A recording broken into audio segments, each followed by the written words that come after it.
This iconic Mississippian was sick and tired of being sick and tired and helped launch a political movement that lasted longer than the Confederacy.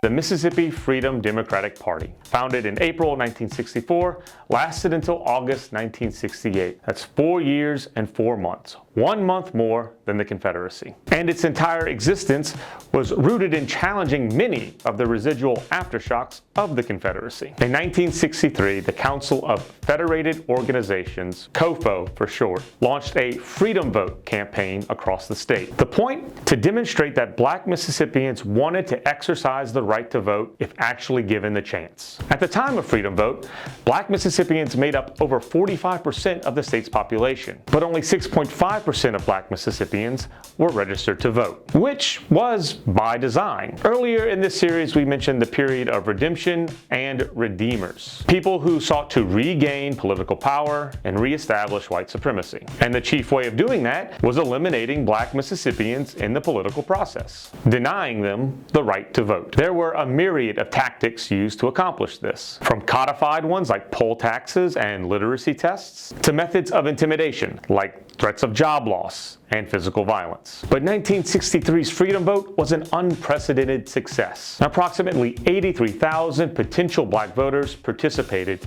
in the campaign. This success sparked conversation within COFO about the creation of a political party to be the voice of black Mississippians, since they were systematically excluded from the democratic process. So in April 1964, they formed the Mississippi Freedom Democratic Party and prepared to challenge the segregationist Mississippi Democratic Party at the 1964 DNC in Atlantic City. In June and July, the MFDP coordinated local conventions to elect delegates to attend the DNC, and they did it without any literacy or poll tax requirements. Upon their arrival in Atlantic City, the MFDP marshaled witnesses to testify before the Credentials Committee to prove the Mississippi Democratic Party excluded black voters. That's when Fannie Lou Hamer, vice chair of the delegation, gave her account of the violence and intimidation she faced trying to register to vote and advocate for civil rights. We're going to make you wish you were dead. After all the testimonies, the DNC offered a compromise of 2 at-large seats. A majority of the MFDP delegates voted to reject that compromise, and other supporters protested outside. And while its delegates were not seated at the 1964 DNC, the MFDP's efforts led to a commitment to ban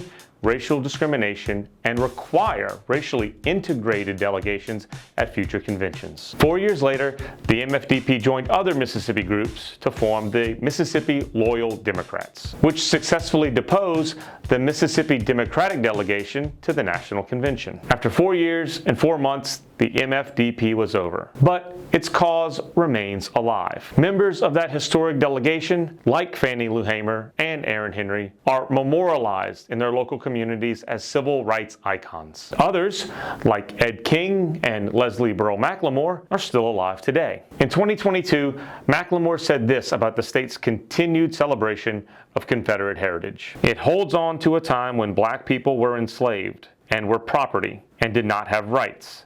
And quite frankly, it makes a mockery of the democracy that we have in this country and in the state of Mississippi. Mississippi was the epicenter of the fight for civil rights in the United States. Mississippians played prominent roles securing those civil rights for all black Americans. And it took 100 years after the fall of the Confederacy to do so. Because systemically, Mississippi, with the exception of Reconstruction, has continued to elevate the ideals of the Confederacy. It's codified in the places it preserves. It's codified in the names it gives its counties. It's codified in the holidays it observes. The Mississippi Freedom Democratic Party outlasted the Confederacy by 1 month. It has produced a legacy Mississippians can and should be proud of, one that penetrates and dissolves the wrongs of the Confederacy. On this final day of Confederate Heritage Month, let all of Mississippi ask of itself, which of these 2 legacies mocks the ideals of democracy and which seeks to preserve it, and which should we care more about?